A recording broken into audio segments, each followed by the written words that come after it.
A cramped house on Jackson Street in Gary, Indiana. 2 rooms, 8 kids. One closet where a father keeps the one thing in the house he's actually proud to own. A guitar. Nobody touches it. Nobody. And yet, almost every day, a skinny 9-year-old sneaks it out anyway, closes the door, and teaches himself to play by ear. That boy wasn't practicing to become a star. He didn't even want to be caught. He just loved the sound.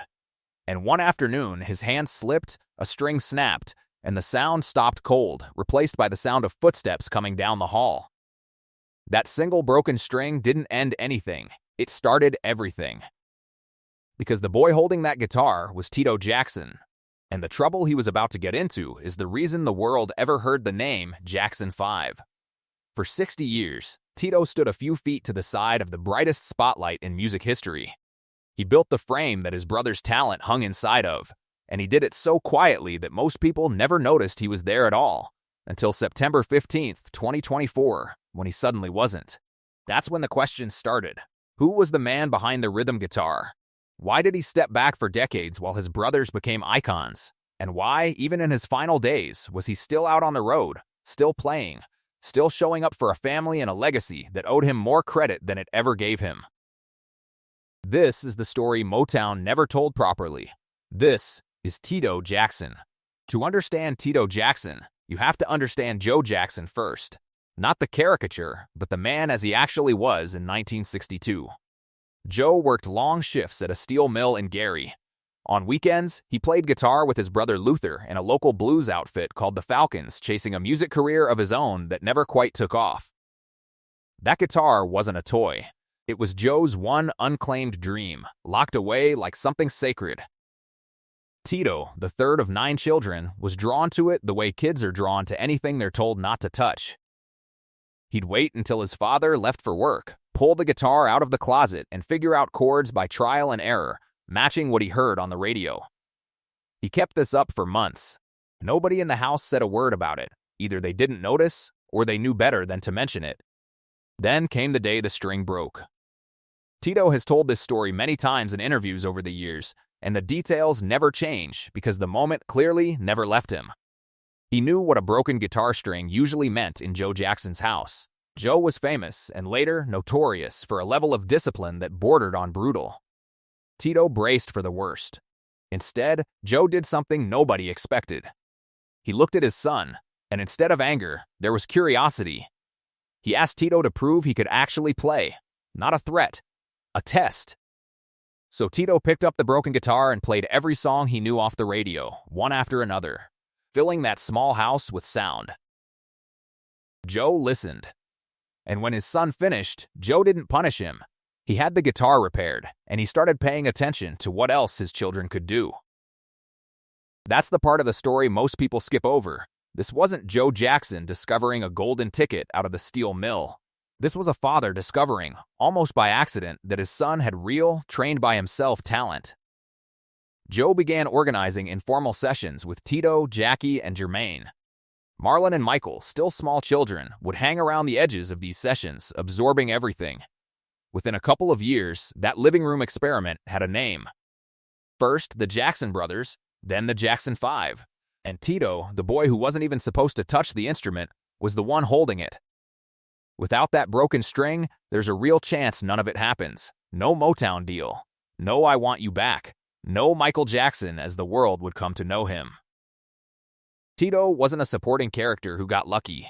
He was the spark. By the time the Jackson 5 signed to Motown in 1968, the group's public identity had already been decided for them, and it wasn't built around Tito. Motown's marketing machine needed a face, an energy, a star the cameras could chase, and an electrifying 10-year-old with impossible vocal control and dance moves beyond his years was an easy choice. Michael became the focal point almost instantly. Jermaine, older and a strong lead vocalist in his own right, got plenty of spotlight too. Tito settled into a role that rarely gets applause but is impossible to succeed without. He became the group's rhythmic and harmonic foundation. On stage, his guitar work anchored the tempo and gave the group's live sound a texture the records didn't always capture. In the studio, his contribution looked different, and this is where the story gets complicated. and where a lot of the Tito was overlooked narrative actually comes from a very specific, very Motown-shaped reason. Motown, in that era, leaned heavily on its in-house studio musicians, the collective now famous as the Funk Brothers, for instrumental tracks on its major releases. It was standard practice across the label, not unique to the Jacksons. So on early hits like I Want You Back and ABC, much of the core instrumentation came from Motown studio players in Detroit and later Los Angeles, not necessarily the touring band members themselves. For a young guitarist who genuinely could play, and play well, that arrangement was a quiet frustration. The world heard the Jackson 5 sound and assumed every note came from the five brothers on stage. In truth, the machinery behind a hit record in that era was far more complicated, and Tito's actual instrumental fingerprints on those specific studio recordings are harder to isolate than casual fans assume. But here's what doesn't get erased by any of that: the vocal arrangements. Tito had a rich, grounded tenor voice, and more importantly, he had an ear. As the group matured and took more control of their sound, especially after the move to Epic Records in 1976, when the brothers began writing and producing more of their own material as the Jacksons, Tito's role expanded in exactly the way you'd expect from someone who'd been quietly studying music his whole life. He contributed to vocal arrangements, helped construct the layered harmonies that gave songs like Can You Feel It and This Place Hotel their density, and increasingly played guitar on the group's own recordings, not just on stage. Live, there was no ambiguity at all. Tour after tour, decade after decade, Tito was the one holding down the rhythm section, night after night, while his brothers moved, sang leads, and worked the crowd. Ask any musician what that job actually requires: perfect time, total consistency, zero ego, absolute reliability, and you'll understand why bands don't survive without someone like him. Flash gets the headlines. Foundation keeps the building standing. There's also a business dimension to this that rarely makes it into the highlight reels. As the brothers matured and pushed Motown for more creative control, a fight that eventually led them to leave the label altogether for Epic Records in 1976, the ones with real instrumental chops and studio instincts carried more weight in those conversations than the label wanted to admit. Tito's ability to actually play, to sit in a room and contribute ideas rather than just perform what was handed to him, was part of what let the group argue, credibly, that they didn't need Detroit's session players standing between them and their own sound anymore. It's easy to remember the Jacksons' move to Epic as a story about ambition and money. It was also a story about musicianship finally getting the chance to matter, and Tito had been quietly building the case for that his entire career. By 1978, with the release of Destiny, the group was writing and producing itself almost entirely for the first time, and Tito was credited on guitar and vocal arrangements across the album, co-writing tracks like Push Me Away alongside his brothers. 2 years later, Triumph pushed that even further, with Tito co-authoring the funk workout Everybody. The brothers who once had their sound assembled for them in Detroit were now assembling it themselves, and the guitarist who'd spent a decade absorbing every lesson available to him was finally getting to prove what he could do on record, not just on stage. Here's an uncomfortable but revealing detail from Tito's own life, one he brought up himself in a 2021 Grammy.com interview. He recalled hearing NBA commentator Charles Barkley compare the Jackson 5 to a basketball team on television, casting Michael as the superstar shooting guard, and then Barkley asked, half joking, if Tito wasn't in the Jackson 5, would we really miss him? Tito said the question stuck with him. Not because it was cruel, Barkley wasn't trying to be, but because it was honest, and it named something Tito had felt for years. People didn't dismiss his contribution out of malice. They dismissed it because he never gave them a reason to think about it. Unlike Michael, Jermaine, Marlon, Randy, and Jackie, Tito hadn't released a solo record. There was no Tito project for casual fans to point to. His work was baked into the group, inseparable from it, and therefore invisible to anyone not looking closely. This is really the core tension of Tito Jackson's public identity. He was punished, in the currency of public perception, for being a team player in a family whose brand was built entirely around individual superstardom. Motown and Epic sold the Jackson 5 and the Jacksons partly on the idea of 5, later 6, distinct talents, each with something to offer. Michael's showmanship was undeniable. Jermaine's lead vocals were the group's other pillar in the early years. But steady, reliable, professional guitarist and harmony architect doesn't sell magazine covers. It doesn't get parodied on television. It just quietly makes the machine work, week after week, decade after decade. There's also a piece of this that Tito chose, not one that was forced on him. And that choice is arguably the most human part of his entire story. Tito married Dolores Didi Martes in 1972 when he was still a teenager living inside the pressure cooker of Jackson Mania, screaming crowds, relentless touring, a level of fame his own children would later say he described as disorienting. Together, they had 3 sons, Taj, Terrell, and TJ, all born in the span of a few years in the mid-1970s. By his own account, in later interviews, Tito made a deliberate decision that put him at odds with the trajectory every other successful entertainer in his family was on. While Michael, Jermaine, Marlon, and later Randy pursued visible solo careers throughout the 1980s and into the 90s, Tito stepped back from that path almost entirely. He toured with his brothers, stayed involved in the family's business and legal affairs behind the scenes, and prioritized something the industry rarely rewards, being present for his sons. Didi passed away in 1994, and Tito, by every account from people close to the family, took on the role of primary parent to 3 young boys navigating adolescence with one of the most famous surnames on the planet. It's worth sitting with what that actually meant. Tito could have leaned on his fame, his connections, his brother's resources, and handed off the harder parts of parenting. Instead, the story that surfaces again and again from people who knew the family is a father who showed up for school events, for basic discipline, for the unglamorous daily work of raising kids while grieving. That investment didn't just produce 3 well-adjusted young men. It produced a second act nobody saw coming. By the early 1990s, Taj, Terrell, and TJ had grown into a genuine vocal group of their own, performing together as 3T. And here's where the Jackson family's internal support system becomes visible in a way that says a lot about Tito's standing within it. Michael Jackson, global superstar, at that point one of the most famous human beings alive, signed his nephews to his own Medjay music label and personally mentored their development. The trio's 1995 debut album, Brotherhood, produced international hits and went platinum in multiple countries, particularly across Europe. Think about what that says. Michael Jackson, who had access to essentially any collaborator, any producer, any artist on earth, chose to invest his time and his label in his brother's sons. That's not something that happens in a vacuum. It reflects the relationship Tito maintained with his siblings, and specifically the trust between Tito and Michael, 2 brothers who, by all accounts, remained genuinely close even as the family navigated very public turbulence throughout the 90s and 2000s. For Tito, watching his sons succeed on their own terms with his brother's mentorship wasn't a consolation prize for staying out of the solo spotlight himself. Based on how he described it in later interviews, it was closer to the entire point.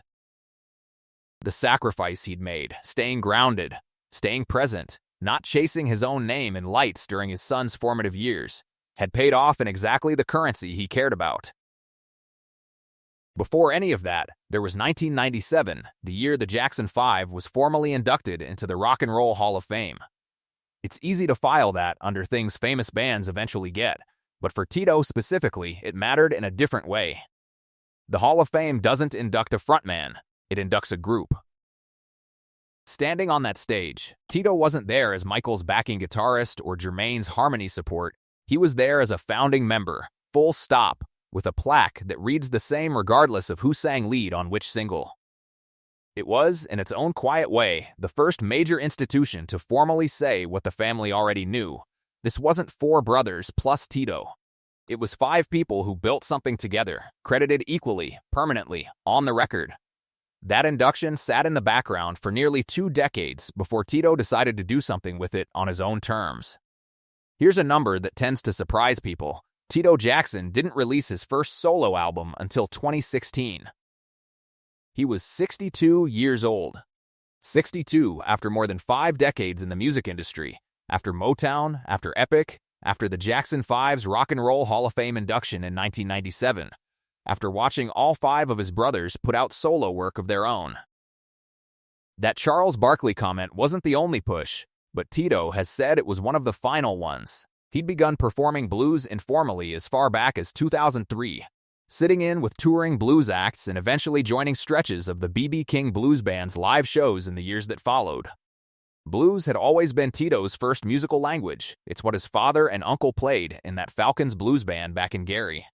And it's reportedly what Tito reached for backstage during Jackson 5 shows whenever something went wrong, to kill time while a broken microphone or wardrobe malfunction got fixed. But it had never been the Jackson family's public sound.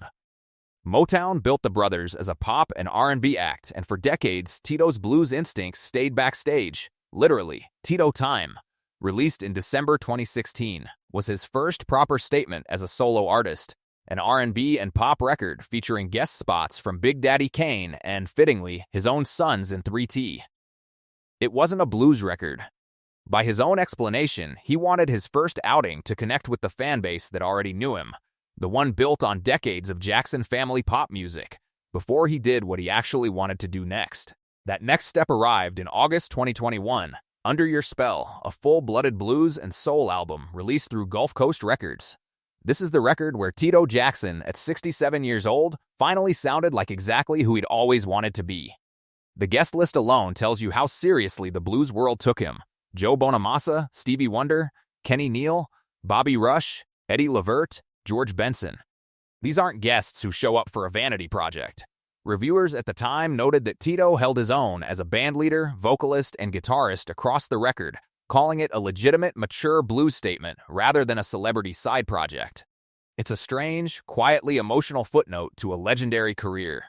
The guitarist who helped build the most famous family group in pop music history had to wait until his mid-60s to make the kind of record that actually reflected his own musical soul. And when he finally did, the blues world didn't treat him as a novelty. They treated him as one of their own. Even with a blues career finally in motion, Tito never stepped away from the group that started it all. Into his 70s, he continued touring as part of the Jacksons alongside Jackie and Marlon, performing the catalog that built their legacy, decades after the group first walked into Motown's Detroit studios as children. The summer of 2024 was no exception. The Jacksons played shows across Scotland, England, and the United States, including a performance in Surrey, England on September 8th, just 1 week before Tito's death. Dates were already booked into the fall: Atlantic City in October, Cincinnati in November. There was no sign, publicly or by any account from those around him, that Tito Jackson considered himself anywhere near finished. In early September 2024, while in Europe with the group, Tito, Jackie, and Marlon visited a memorial dedicated to their late brother Michael in Munich, Germany. Tito posted about the visit on Facebook, writing about how grateful he and his brothers were for a place that honored not just Michael's memory, but what he called their shared legacy. It's a small, unremarkable post by social media standards, the kind of thing public figures share and nobody thinks twice about. In hindsight, it reads very differently. A 70-year-old man, days from his own death, standing in front of a monument to a brother he'd helped launch into Stardom 5 years earlier, thanking the world for keeping that shared story alive. After the European dates wrapped, Tito began the long drive home.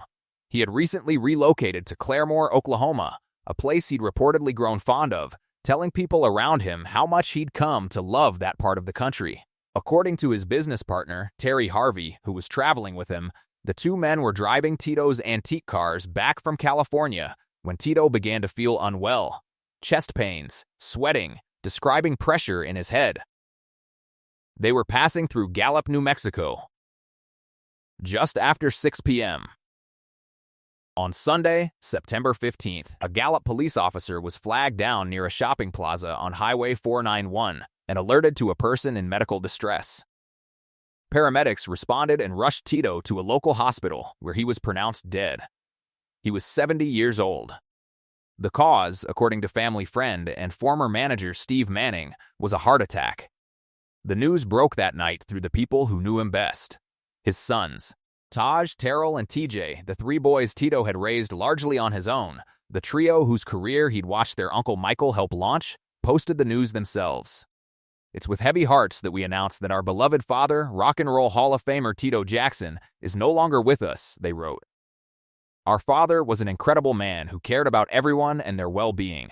They closed with something that, by every account, captured exactly who he was: a call to remember what their father always preached: love one another. Tributes followed from across the music world and from inside the family itself. His sister Janet Jackson posted a black and white photo of the two of them a month later, writing simply that she missed him. Fans who'd followed the Jackson story for 50 years found themselves grieving a man many of them had genuinely underestimated for most of that time, and only now, in his absence, were fully reckoning with what he'd actually meant to the sound and the survival of one of music's most famous families. There's a detail in that final week that's easy to rush past, but worth sitting with. Tito wasn't in a studio or on a stage when the end came. He was on a road trip with a friend, hauling home a collection of antique cars he loved, doing something completely ordinary. No cameras, no audience, no final bow. For a man who'd spent 60 years synchronized to a spotlight that almost never pointed directly at him, there's something quietly fitting about that. Even his last hours were unglamorous, functional, and shared with someone he trusted, the same qualities that defined his entire career. He was laid to rest at Forest Lawn Memorial Park in the Hollywood Hills, the same cemetery where his brother Michael and father Joe had been laid to rest before him. 3 generations of the same family story, physically reunited in the one place none of them could avoid. It's tempting to close a story like this with a simple line about an unsung hero and move on. Tito Jackson deserves more precision than that. He wasn't unsung because he lacked talent. The blues world's biggest names spent an album proving otherwise.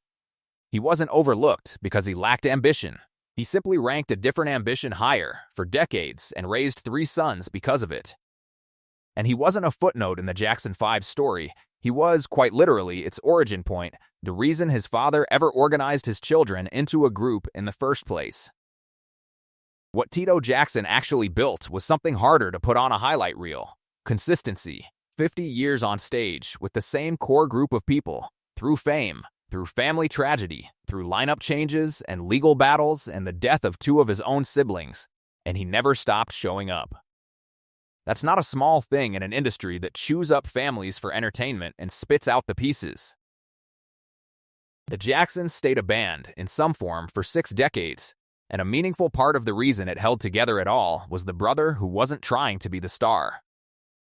The next time you hear I Want You Back or ABC or watch old footage of 5 kids from Gary, Indiana turning a living room into the biggest pop group on the planet, remember whose closet that guitar came out of, and whose broken string started the whole thing.